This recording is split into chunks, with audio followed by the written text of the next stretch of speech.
Here's your wrestling news for January 18th, 2021. And your headlines for today include: real reason for Daniel Bryan's losing streak on WWE SmackDown is revealed. Bayley entertains the idea of having AEW superstar on her new show.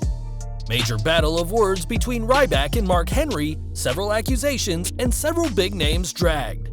WWE's current plan for 2021 Hall of Fame ceremony. Mob member and accused murderer to be featured in Season 3 of Dark Side of the Ring. Top WWE star cuts off his hair for charity. How many tickets will WWE likely sell for WrestleMania 37? Top WWE signee says she's headed to the States soon. Natalya reaches another WWE milestone, and more. We're kicking off today with news from Daniel Bryan, who remains the odds-on favorite to win the Men's Royal Rumble match. That's despite the former WWE champion's recent losing streak, as he came up short in recent weeks to Cesaro and Shinsuke Nakamura, but these losses are Bryan's own doing. When Ringside News asked a source about these losses, they noted that Bryan's losing streak is his own call, and he wants to put people over by having them beat him. It's no secret that Bryan is on SmackDown's creative team, and his enthusiasm for the job and desire to put over talent has been praised backstage. Though Bryan's losses are by design, they're no way a burial of the former world champion, but if the yes-man is so hell-bent on putting others over, we are questioning whether he'll do the same at the Royal Rumble. From one SmackDown superstar to another, as Bayley debuted her new talk show Ding Dong Hello last week, which some fans have compared to Dr. Britt Baker's own talk show in AEW. One person who clearly felt that way is the doctor herself, who replied to a tweet from WWE's account asking who Bayley's next guest should be.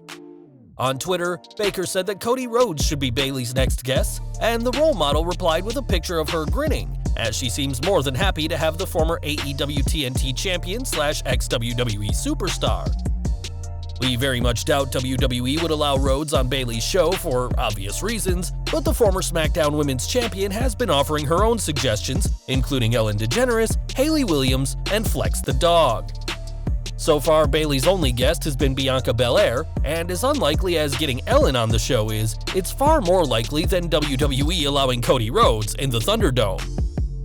Ryback news next, as the former WWE superstar recently had some harsh words about the championships in WWE, which haven't gone down well with the veteran Mark Henry. Responding on Busted Open Radio, Henry criticized Ryback, calling the championships props, and said that a lot of Ryback's peers during his WWE tenure saw the former Intercontinental Champion as dangerous in the ring. As if that weren't enough, Henry even warned Ryback about his words getting him in trouble, saying, "I hope you know how to fight for real, because you know and I know there's a lot of people that would whoop your ass. If I saw you, I would tell you, hey man, you're an ass." Henry concluded by saying that Ryback owes the wrestling world an apology, which unsurprisingly didn't sit well with the big guy. On Twitter, Ryback fired back, attacking Henry's comments that Ryback failed in WWE and only sees titles as props because he didn't win many, saying, "Mark Henry claiming wrestlers who don't win a heavyweight championship are failures is beyond insulting to talent. I believe Mark will issue an apology for his multiple lies, and it's beyond disappointing to see him shapeshift like this. Not very religious of you." In that same tweet, Ryback claimed Henry's words had been paid for by WWE, which follows on from his other unproven claims that WWE are paying off and working with Twitter and Facebook to illegally suppress his accounts. The big guy provided a Henry interview about Ronda Rousey as so-called proof of his claim before promptly blocking the world's strongest man. Fans may remember the two facing off at WrestleMania 29, and Ryback addressed this match with an anecdote from their time backstage.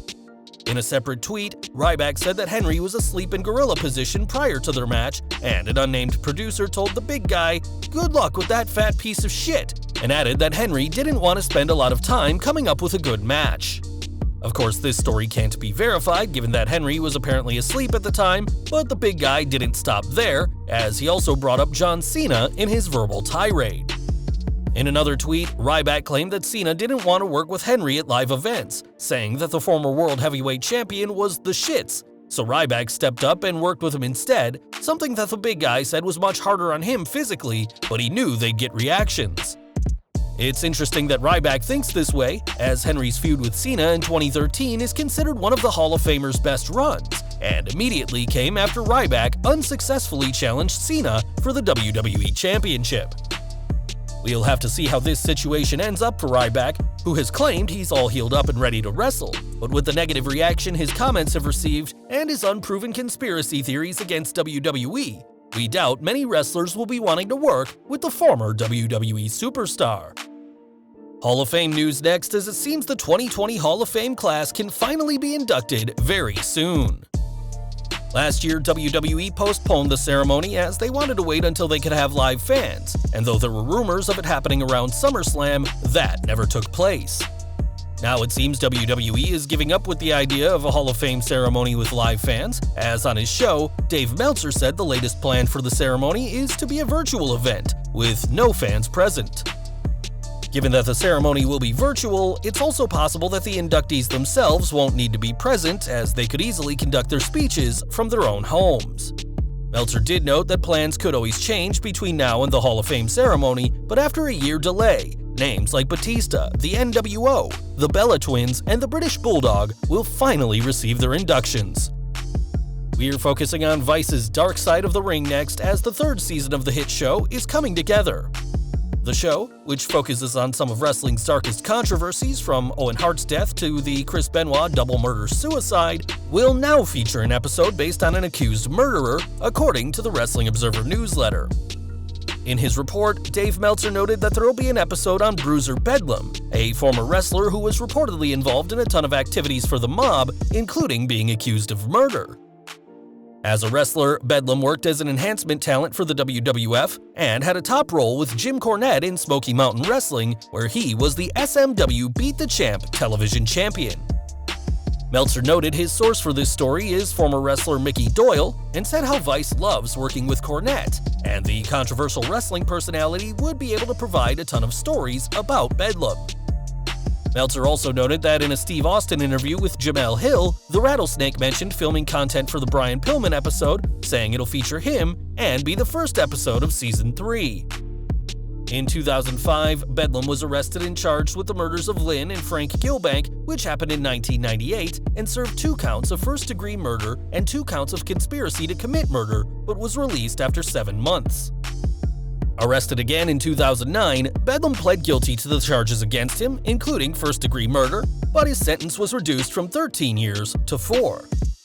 In 2016, Bedlam would leave prison for the last time before his death the next year, and once again, Vice are shining a light on a dark topic few wrestling fans will have even heard of. Now, Samoa Joe may have spent much of his WWE tenure as a heel, but recently the former champion did a lot of good out of the ring. The Raw commentator, who is still an active wrestler, shared a photo of his cut hair and revealed that this hair will be going to Children with Hair Loss, a charity that provides wigs for kids who need them. This was a selfless act from the former NXT champion, and although we don't know when, if ever, we'll see him in a ring again, the Samoan submission machine will be sporting a brand new look the next time he's on Raw. Joe is expected to have some presence at WrestleMania 37, either as a wrestler or a commentator, and this year's edition of the WWE's Pinnacle Show will be a 2-day event at the Raymond James Stadium in Tampa, Florida, the original stadium planned for WrestleMania 36. During Wrestling Observer Radio, Dave Meltzer discussed the show's ticket situation, and though WWE won't be selling out the arena, there'll still be plenty in attendance. He said, "The Tampa Bay Buccaneers have been selling about 14,000 tickets to Raymond James Stadium for home games.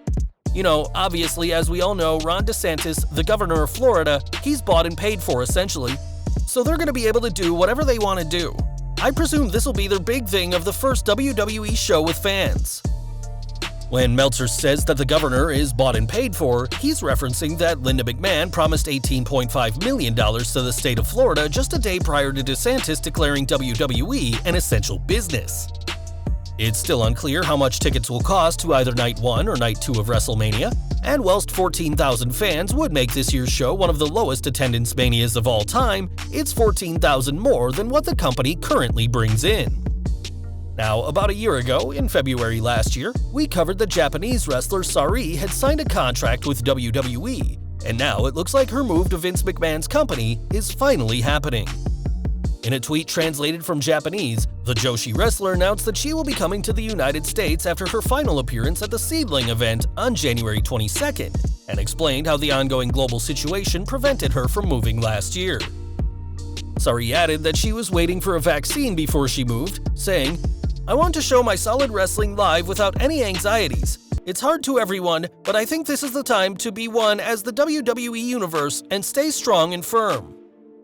WWE has hosted some fantastic Japanese female wrestlers in recent years, including Asuka, Kairi Sane, and Io Shirai. And now, albeit a year later, Sareee will get her chance in the world's biggest promotion.